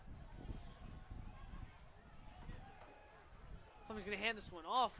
It's going to be close to the sticks. Good gain for the Minutemen there. That's Joseph Desir on that reception. The lethal kick returner. Picking, actually, that they're going to give him the first down on the outreach. He reached out at the last second. I thought the knee was down. He's going to be just short. But that'll move the chains for the Minutemen. It'll be 1st and 10 for them. They're going to go in that hurry-up tempo. Here's a big run for the Minutemen. And some daylight for the Minutemen. Jacob Pappas was right on his back, able to save a touchdown. Really good job there.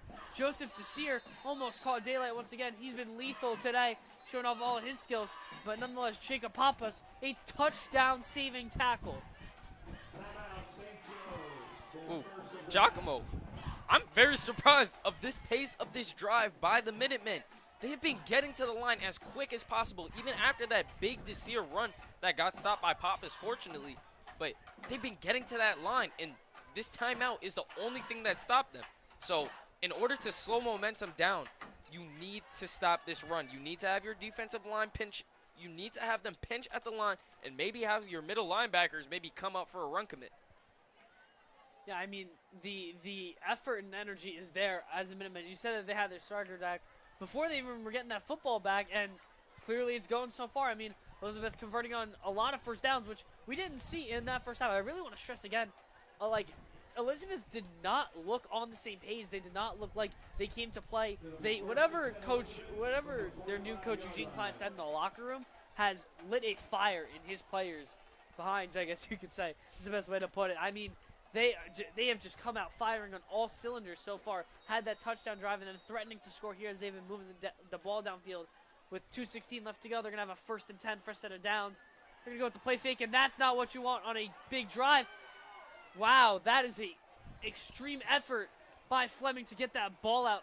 Dylan Pierce, Tyler Huseth, and another St. Joe's defender all in the vicinity. It was Jalen Frias as well with the 3 guys. 2 almost had him down. Fleming stumbled, somehow got that ball incomplete. And I think that's just a testament to show Elizabeth is fighting now. Fleming took a lot of sacks in that first half. Not saying that he was purposely trying to go down, obviously. But just they're giving that extra effort now. You can clearly see it.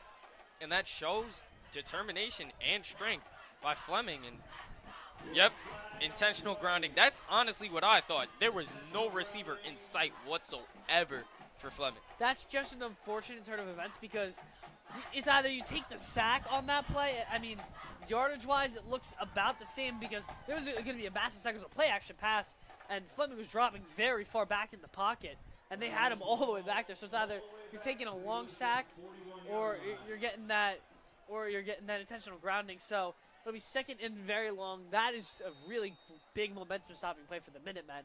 So it's about 2nd and 20 now instead of about, let's say, second. It'd still be 2nd and 10 if it's in it as an incomplete pass.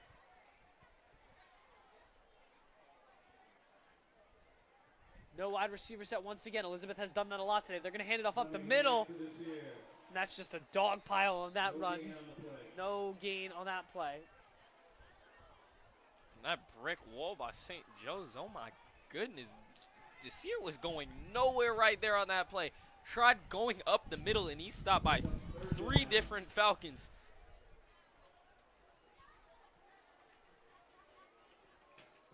And that St. Joe's defensive line, I mean, they can be super dangerous. You have John Kelly, Tyler Huseth, Brody Picarello, and Jason Gross right there. It's the opposite of the last down. He has 5 wide receivers out wide on this play. Fleming is going to get wrapped up. St. Joe's defensive line gets to him once again. John Kelly, I can see, was one of the guys in there once again. I mean, he has been absolutely spectacular on that defensive line for the Falcons today.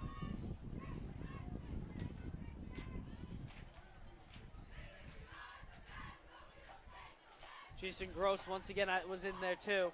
So you've seen a lot of different combination of guys coming off the edge, Isaiah, but all of them have still been highly effective. As Elizabeth will be forced to punt here. It will be Fleming on this punt, though. We saw the one punt where Fleming didn't do it, and it did not end up good, as here's a much better punt for the Minutemen. Brolplay's going to let it roll a little bit. Brolplay's actually going to try and take it out a little bit off of this one. He'll get wrapped up right around his own 20-yard line. So smart decision by both teams. Good decision by Broplay to pick it up, take a couple of yards. And good job by Elizabeth with the tackling. Ashton Irving was a little bit shaken off at the kick return, but he gets up and he's running off okay. Gotta stress that. 23 seconds are left here in this 3rd quarter. So it should be about another 1 to 2 plays, and then we'll be going into the final quarter. Elizabeth is in the game after what looked like they would be way out of it coming into the 2nd half. They do still have a chance. They're down 2 scores, down 21-6. They missed the only miscue they've had scoring-wise was that mixed extra point. Giacomo, something I just want to touch on a little bit. The Elizabeth Minutemen defense has been great this quarter. They have not let up 1 touchdown. I don't even think St. Joe's has even gotten into the red zone. of Elizabeth. So they're really keeping their end of the bargain. It's just, can they put points on the board? Yeah, they have not been in the red zone once. I believe the furthest they've been is right around midfield when they had that stop. St. Joe's did pin them back around the 25-yard line. Nonetheless, you are 100% right. It was both sides of the ball did not look good for the Minutemen, and now it's the exact opposite. I really think I want to call this game the opposite game today. There has been so many random weird occurrences in this game, play-wise, team-wise, like style-wise of the way that these two teams play. It's an opposite day. I mean, I don't know what else to say. Scaramuso designed QB run on the right side. Gets a couple blockers ahead. But he won't pick up a lot. He'll pick up about 3 on the play. About 2nd and 7. You can even see the Elizabeth band and cheerleaders are much louder down from the sideline. You can hear it all the way up here in the press box. 4 seconds, 3, 2, 1, and double zeros on that score clock for the end of the third quarter. Once again, St. Joe's leads 21-6 here. St. Joe's will be coming back with about a 2nd and 6 when we come back after this quick break.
Once again, 2nd and 6 for the Falcons. This is crunch time for Elizabeth. If they can get a stop here, put 6 on the board, it's a 1-score game. Scaramuso is going to drop back to pass. Quick little flip pass to the left side. Tom Myers couldn't haul it in, and now it's going to be a 3rd and medium for St. Joe's. Not what you want to see coming right off the end of the quarter. The passing game has not worked at all for St. Joe's. In these last couple of plays, I mean, we've seen 3 drop passes. The Elizabeth crowd is getting into it, and it looks like momentum could be swinging in Elizabeth's favor. I don't like saying that, but it honestly looks exactly what it sounds like. Listen, I don't want to say this because it's not the right way to say it, but I think St. Joe's is playing it maybe a little too scared, if I'm going to be honest. I think that they're scared that they're going to give this lead away, and Elizabeth kind of senses that.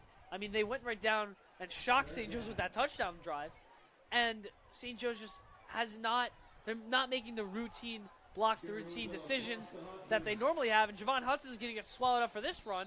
This is going to be 4th down for the Falcons, and Elizabeth's going to get the football right back in great field position. I mean, the Minutemen have been doing everything right. Everything right, Giacomo. Out of the locker room, they have come out with intensity. They have come out with determination. They have come out with passion. And it's really showing on this football field. And this defense has been locked down. It's just the offense. Once again, as I repeat it, the offense needs to get into their own head. They need to realize what Coach Klein is setting up for them, and they need to punch it into the end zone in order to get back into this game. Seth on for the punt. Desir back once again. Actually, it was Najee Smith this time. Desir's returned every punt or kick tonight except for that one. Coach Klein elected to go with Najee Smith, giving Desir a little bit of a break. But nonetheless, good opportunity here for Elizabeth. They'll be right around midfield. I believe it's going to be spotted around the St. Joe's 40-yard line. So, really, again, we feel like we're repeating ourselves here. But Elizabeth is in prime position. Maybe not make the full comeback. Obviously not going to make it on this drive alone. But they are in a spot where they do have a very solid chance to claw back into this one when it looked out of hand. The one thing that has been constant, though, for St. Joe's that has been going well is that defensive line. We've talked about it all night. Not a lot of big runs or big plays in general for Elizabeth. Even when they scored, they're all smaller plays, smaller games. They haven't had those big plays that even St. Joe's has had today. They've had bigger plays in the first half. None of that for Elizabeth. They've had smaller plays. The defense overall has been good, only allowing 6 points, that 1 touchdown. But nonetheless, they're going to keep this one rolling. A couple of whistles are going to be blown. We're just going to be a timeout by Elizabeth here. Let's take a quick break.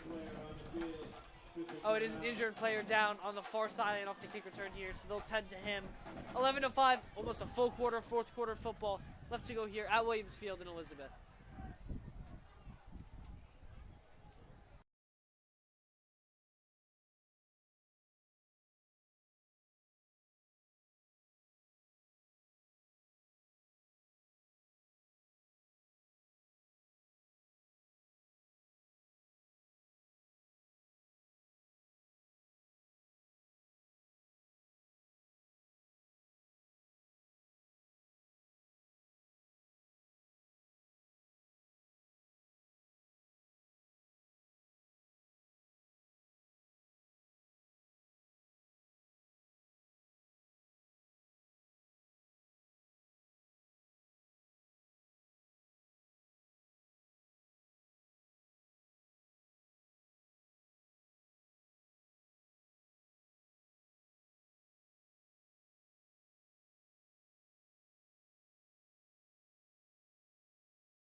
It's now time for the Minutemen to try and put their mark on this drive. First and 10, spotted right around the St. Joe's 35-yard line. So a little bit further back than I originally thought off the kickoff, or excuse me, off the punt. But nonetheless, plenty of time for the Minutemen. All 3 timeouts still remain. Enrique Fleming's going to try and conjure up some magic. He has 3 men in the backfield. It's going to be designed QB run. Enrique Fleming, a couple of blocks ahead. A good pickup for Fleming, and he's going to dive forward for the first down. Good tackling, though, by St. Joe's from behind. Tommy Krakowski came flying in from behind, and an aggressive tackle there. But nonetheless, the Minutemen will pick up the first down. Jalen Frias, I believe, is... Oh, he's down on the ground. He's clutching his left shoulder. This is not good for the St. Joe's secondary. Timeout on the field.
Jalen Frias looked to be relatively okay there, so that's good news for the Falcons. Hopefully he's back on the field very soon. Minutemen before that injury picked up the first down. Here's a little counter play, and is absolutely stuffed there. Good tackle. There's Tyler Huseth coming off the edge to make that stop. He almost saw some daylight, but Tyler Huseth able to stop him right there. 2nd and 9 now will be the down. And Fleming trying to speed it up with Coach Klein as he finally gets the play here.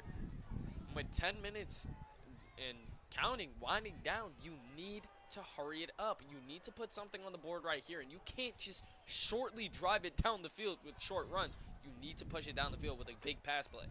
2nd and 9, and they're not going to go to the pass. They're going to go back to the run. That's actually not the worst run in the world. They're going to pick up about 4 yards in the play, but a flag is going to be thrown. If this goes against St. Joe's, that could be massive for the Minutemen.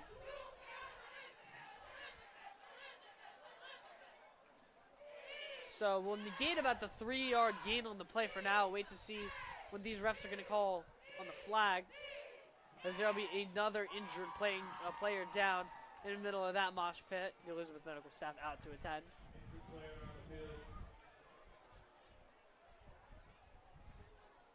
So we apologize for the large frequent amount of breaks, but hopefully the Elizabeth player is okay. A bunch of their guys are taking a knee. We can't see the jersey number with all the medical staff around, but we'll take a quick break here. 9:59 left to go here in this fourth quarter.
So that penalty was actually going to go against St. Joe's. We did not see what the signal was, but it moves them 5 yards off the penalty. So it'll be a 2nd and 1 for the Minutemen.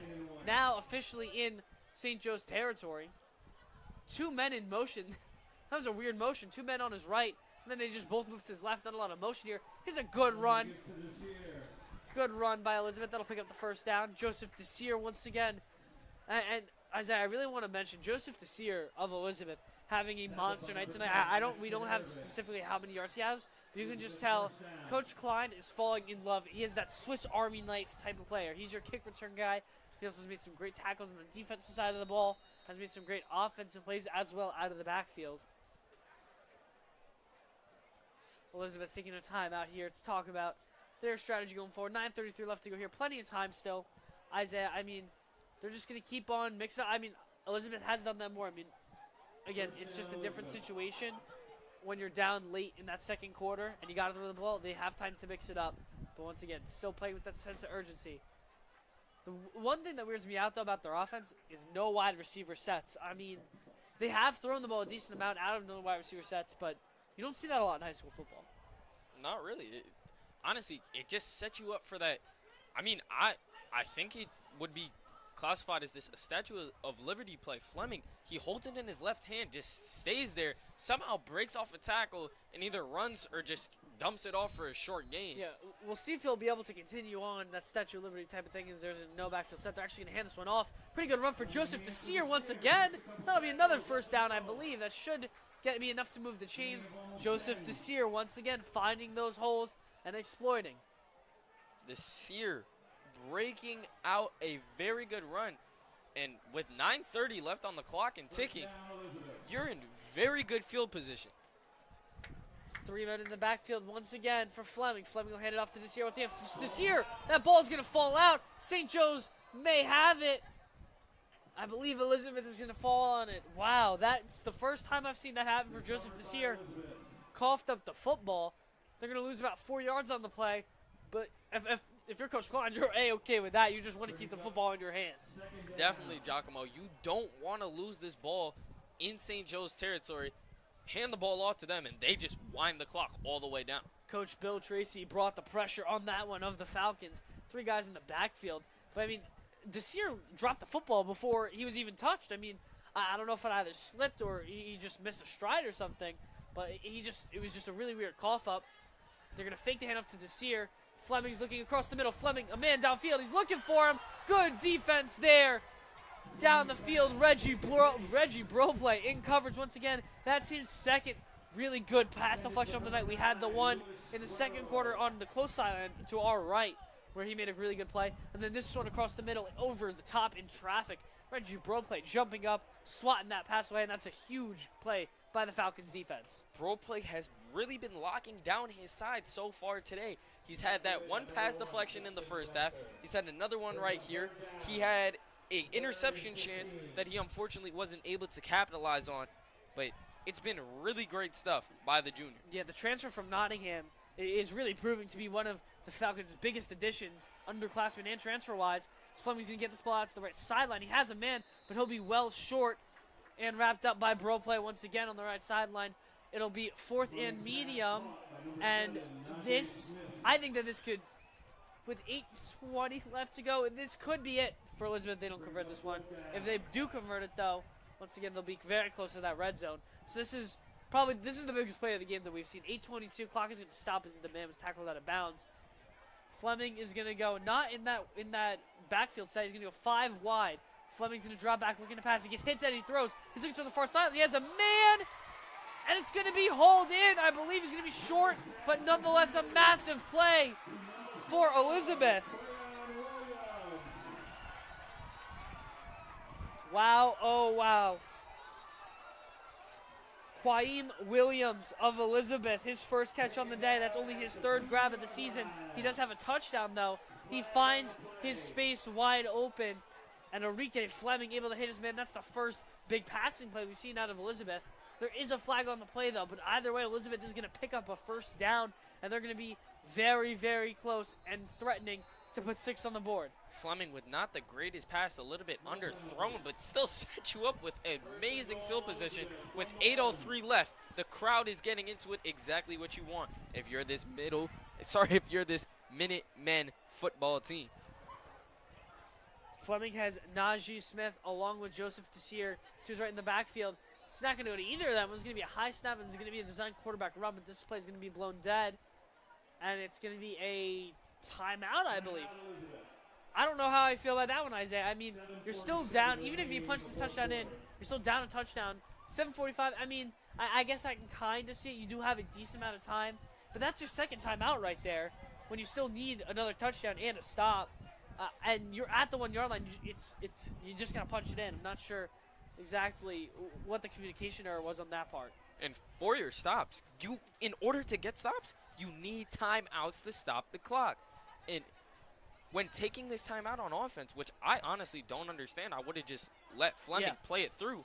But on the defensive side of the ball, you needed to stop St. Joe's because they'll just pound the rock down the field and they'll just run the clock until they see it hit triple zeros. Yeah, and we actually got to see, because they called the timeout so late, it was going to be a design QB run. Even if Fleming gets stopped, you can still go hurry up. Yeah, the clock will run a couple seconds, but you don't have to waste that timeout when, once again, you still need to stop the Falcons somehow, which they've had a little bit more success in the second half. The Falcons have proved that they can play some very high-quality offense and kill a lot of clock. But I think that's the first really rough call I'd say I've seen on Eugene Klein today. I think for a first game coach, he's called a great game, especially in the 3rd quarter, come into the 4th. I'm not a fan of that call. So we'll see what changes he wants to make. He's 3 men in the back. It's going to be just a regular handoff now. And it will be a touchdown for Elizabeth, so they'll get the job done either way.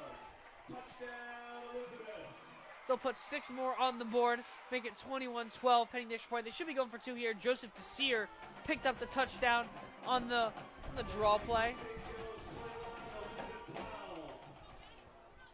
So Elizabeth is going to go for 2 here, and this is a big play. This is the difference between a 1-possession and a 2-possession game here.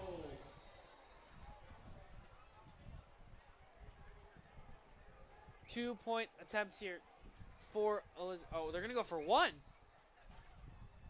They're lining up for the extra point.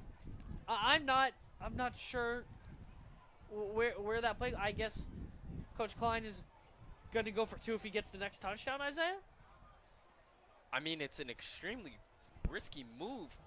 I mean, it's a first game type of move that Klein, I would go for 2 right here. Even though it's your first game, go big or go home right here. You're down 21-12. But something to keep in the back of your mind, could this be a fake field goal? Well, St. Joe's, they're crowding the line. They only have Ashton Irving, the safety, back there. If they run kind of a sweep with Fleming to that right side, no one will stop him. Elizabeth has already missed an extra point today, and there's a really rough snap, and that's my point right there. Elizabeth already missed that extra point today. You're down 9 points. If you get one, yeah, you're down 8. You still need that 2-point conversion. But once again, that sure extra point, unlike St. Joe's, who has Tyler Huseth, who's been absolutely spectacular in his senior varsity career, Elizabeth, it's not automatic for their kicker. Just hasn't been all night. So that's just looking in hindsight, that is not what you want to see. David Lazo didn't even have a chance to kick that one, as there was the third time the ball bounced today. This is just, I don't even know anymore. This is just basketball, I guess, at this point, just bouncing the ball all around. St. Joe's now, though, has all the momentum in the world. You have that 2-possession comfort. St. Joe's can even put 3 on the board. They're going to put this game away. And honestly, I mean, they will go a little bit of true clock. You know, there's not going to be a massive sense of urgency. I think this is a good opportunity for St. Joe's to try. They've had some miscues in this second half. I think that this is the drive that St. Joe's can really put it all together, put Elizabeth away with a big touchdown drive here. Bro play will be the lone man back to receive the kickoff. David Lazo will be on to kick it. Lazo boots it away. Pretty decent one. Bro play will let it one bounce. He'll field it right around the 15. He's just going to slide down. He doesn't want to even risk the chance of a fumble, which is a very smart play. And out will come the St. Joe's offense. 7:41 left to go here in this fourth quarter. Plenty of time for both sides to try. And for St. Joe's to put it away, Elizabeth to try and get back in it.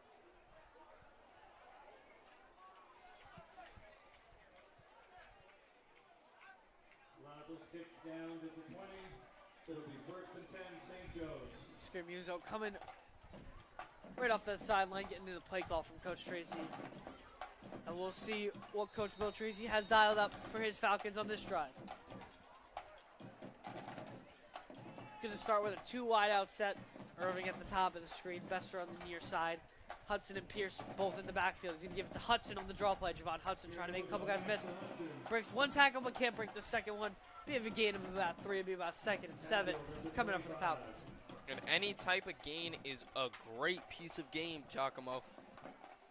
Javon Hudson breaks the tackle, gets about 2-3 yards right there, but it keeps it pushing. 7:18 on the clock for St. Joe's, and a second down coming up. That's a great clock position for St. Joe's. 100%. They actually give Javon Hudson, I thought, a very generous spot on that ball. It's going to be about 2nd and 6. That was going to be closer to about 2nd and 8. If anything, I thought it was going to be a little bit shorter than further. Nonetheless, St. Joe's will keep this clock moving under 7 minutes now. Scaramuso has the same 2 guys in the backfield, same 2 guys out wide. This time it'll go to Pierce instead of Hudson. Pierce, though, on this time, no gain there. They're going to move it up literally just a couple of inches. So right around a no gain there for the Falcons. And it'll be about a 3rd and 5 or 6. What do you want to call it, Isaiah? I know. We'll call it 5. We'll Well, call it 5. 5. Give them the benefit of the doubt. So it'll be about a 3rd and 5 for the Falcons. And this is a big down. Once again, I mean, we say it every time, but this really is a big down, especially for Elizabeth. They can get that stop here. If Elizabeth can get this stop, they get the ball back, even though they did not get their field goal last time. 2-point conversion helps them get into a field goal type situation, but it all starts with this stop right here. Scaramuso understands. He's just going to hand it off to Pierce. Pierce fighting for it. I believe he's going to be short. Scaramuso thinks that they got it. We'll see where they want to place this football. And it's going to be a 4th and 1 for the Falcons. I'm interested to see what Coach Tracy's going to do here. It's less than a 4th and 1. It's inches. And Coach Tracy's going for it. Wow, no punt unit out for the Falcons. Coach Tracy is going to let this one ride out. Clock is ticking. 5:30 left to go. And deep in their own territory.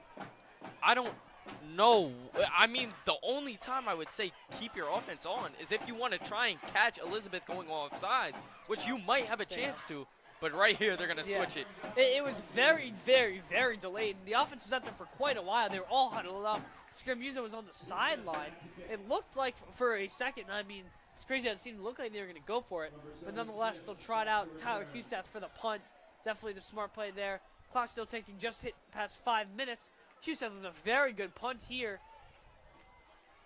It's Najee Smith back once again to take this one. Smith trying to make him a miss. There's a stiff arm. And there's a big hit there by Tom Myers. Tom Myers taking a little bit of his frustration after a couple of drop balls out on that tackle. Good job there by the junior. Tom Myers taking him for a ride. Somersaults his man for the tackle and putting that fear into Elizabeth's head, saying, we're still here, and this defense is going to come at you and try and destroy you. 4:47 left to go. I mean, Isaiah, it pains me as just a viewer of the game why Elizabeth didn't go for 2 there, because even if you, it's such a rough call. I really think that they should have gone for 2. Because if you go for 2, it's a 1-touchdown game now, and Elizabeth has a chance to tie the game up on this drive. But now with obviously going for, not only electing to go for the extra point but not getting it, it's a 9-point game, so they can't even do it on one drive. Fleming under a lot of pressure and brought down by the Falcon defense. Tommy Kwiatkowski gets through the line, and that's a big loss for the Minutemen. Kwiatkowski with a mean sack, putting Elizabeth at about their 30-yard line, which is a great sack, giving them a second in what looks to be impossible type of play. I mean, that is a very, very long play. Some reason they moved the sticks up. I don't know if there was a penalty that we didn't see. Oh, no, they're just going to leave it there, though. But, yeah, it'll be second. No, they are going to move it up. Wow, so there was some form of a penalty on that play. And not only will the sack get erased, Elizabeth's going to move up 10 yards. Wow, so that is a absolutely brutal momentum shift right there. Falcons, Tommy Kwiatkowski got through for a massive sack. They had him for a loss of at least 10 yards back there. And instead of going 10 backwards, Elizabeth goes 10 forwards on the penalty. A costly mistake by the Falcons. And right here, you just got to pray that Fleming doesn't punish you right here. Fleming's going to try and make it happen here. He's looking over the middle, has a man that's tipped and juggled and somehow caught. Wow, lucky break there. Reggie Bro play, along with Jalen Frias, were both in the vicinity of that kind of juggling catch somehow made by Elizabeth. Wow. I'm shocked that one somehow found a man on that play. Wow. I'm just another shock, Isaiah. I mean, I don't really know how to call it. It was literally juggling the ball through traffic. It's different of just juggling the ball. There was at least 3 St. Joseph defenders right in the vicinity of that juggle. And I thought they would even be there to bat it down, intercept the ball, but he just gets free and is just able to get it. Clock ticking, 3:50 left to go. Low snap, a little bit of trouble here for Fleming. He's going to break a tackle. Fleming trying to make him a miss, and a good tackle there. Javon Hudson coming up big, keeping it at a no gain and keeping the clock running. That is a big tackle for Javon Hudson. Fleming upended by Hudson, who keeps the clock going and not letting Fleming get out of bounds to stop this clock. Be a 2nd and 9. 3:30 left to go. Clock ticking away. At this point in the game, even if Elizabeth gets in, they're going to have to go for an onside kick. That's what this looks like it's going to have to be at this point. Nonetheless, though, Elizabeth needs to get their first score and to even make that a possibility. Enrique Fleming's going to take the check down route, but it's going to be incomplete to his man. He had Elion Salazar coming off. It's a little tight end screen pass or fade, you can call it. But nonetheless, no gain on the play. 3rd and long for Elizabeth. And this is 100% forward down territory for Coach Eugene Klein and his guys. So, Isaiah, personally, if I'm Coach Klein, I'm not taking that shot over top. I want something medium across the middle, pick up about 7-8 yards, making about a 4th and 1, 4th and 2. That would be my game plan here, because this is 100% going to be forward down territory for the Minutemen. Definitely set you up with great field position if you get to a 4th and 1. But right here, I want a first down if I'm Coach Klein. Fleming communicating with Coach Klein once again, first time as a coach and quarterback duo. Fleming is going to take the shot to the end zone. He has a man in coverage, and it's going to be pass interference on the call. They're able to draw the flag. It's number 3, Kaishan Carteret, who's done a lot of big catches today. He was in double coverage. Pappas was one of the defenders back there, and they're going to force it should be a pass interference. The flag was thrown right where the play happens. Defensive pass interference. Automatic first down, Elizabeth. So, ball will be spotted. I believe it'll be spotted. I'm not sure exactly where the refs are going to put this spot because of the pass interference. It obviously won't be at the 1 yard line.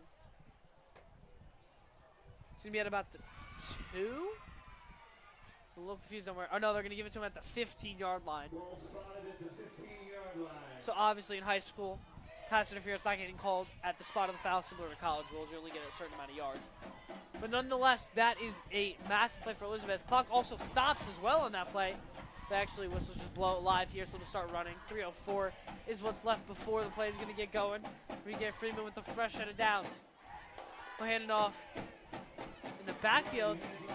Decent run there by the Minutemen. Najee Smith there on the carry. He has 3 touchdowns on the year, being the Minutemen's leading man in the touchdown category. Be about a second, and we'll call it 4 for the Minutemen. They're in the red zone threatening to score. Giacomo, it is loud here. I can't even hear myself. That band really getting into it. Fleming's going to get dropped. St. Joe's defense once again. Another massive momentum swing. Tyler Huseth, I believe, was the tackler. Surrounded, still can't see the jersey number. Yeah, it was Tyler Huseth who's able to bring him down. So he'll move him back a couple yards, and that'll be a 3rd and 8 now for Elizabeth. Hughes has had a great game so far today. He's had multiple QB pressures. He's had a lot of tackle for losses, I believe 2 or 3, and he's been in there on a couple of sacks. Just past the 2-minute mark, obviously no 2-minute warning in high school football as well. So this clock's just going to keep on rolling. 1:50 left to go. Time dwindling for the Minutemen and their comeback opportunity. Man in motion. Fleming on a 3rd down. He's looking to the right. He's throwing right. He has a man towards the end zone. No signal for the referee, and it's going to be a touchdown. Enrique Freeman puts it right on the money. Elian Salazar, I believe, is the man who made the catch, and that's exactly who it was. Touchdown, Minutemen. So Elizabeth back in the game, Giacomo. This puts them in an 18-21 situation, and with a 2-point conversion, you're down by 1 point.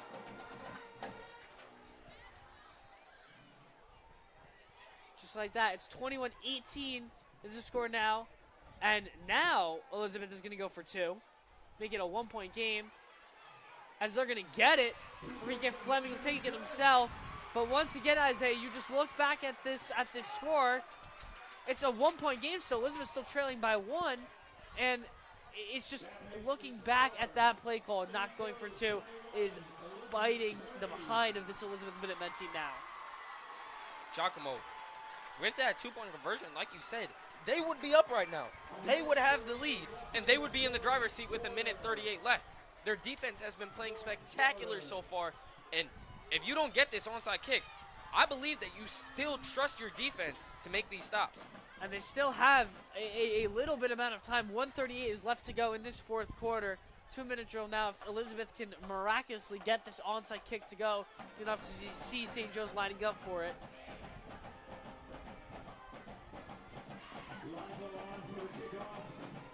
So, realistically, again, and this goes back to those timeouts, Isaiah. Elizabeth, with, I believe, it's only 1 remaining timeout here in this 2nd half. So if St. Joe's can just safely scoop up this football, they should either be able to run the clock out entirely or maybe leave Elizabeth with like 10 to 15 seconds left in the entirety of the game. So the moment of truth for the Minutemen. They trail by 1. Your score is 21-20. Once again, 1:38 left to go here at Williams Field in Elizabeth.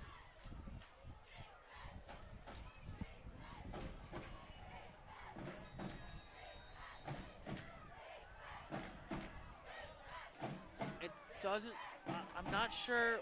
And this is exactly what it's going to be. It's going to be the onside kick. Is that ball going to go far enough? Elizabeth thinks they have it on the onside recovery. And they're going to get it. Wow, Elizabeth miraculously recovers the onside kick somehow, and the Minutemen will have a shot at this one. You gotta be kidding me. You have to be kidding me. I could see that coming. They were not lined up for an onside type. If you're St. Joe's, you know obviously they're not going to squib it. You know obviously they're not going to kick it straight down to you. So they're just going to run it right there, pick it up. And even as a St. Joe's broadcaster, I have to say that is spectacular by Coach Klein. We have to give the props to Elizabeth there. Coach Klein, once again, in his first game as a head coach, not only brought his team back 21 Zippo, having his players execute an onside kick successfully, and they have a shot now to take this lead, and they can win the game with a field goal. Enrique Fleming trying to make magic happen here at Williamsfield. Take a check down route. Good tackle there by Dylan Peters to keep the clock running. That pass will go to Najee Smith. 1:30 and counting.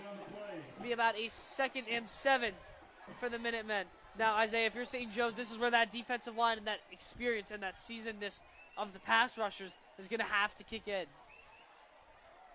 It'll be a 3-man rush. St. Joe's dropping a lot of their defense back in coverage. Fleming looking across the middle. That's going to be incomplete. Good defense there. Ashton Irving in the vicinity. Very good breakup. Yeah, excuse me. Sorry, Isaiah. Kaishon the Carteret almost hauled it in, but Ashton Irving at the last second able to knock it out. And a very good breakup by Irving, like you said. It's clutch. It helps stop the clock for Elizabeth, but it also doesn't help them get that pivotal first down that they needed, and instead it will be 3rd and 7. And that was big yardage there. I mean, if they had Tyler Huseth on their team, that's field goal range.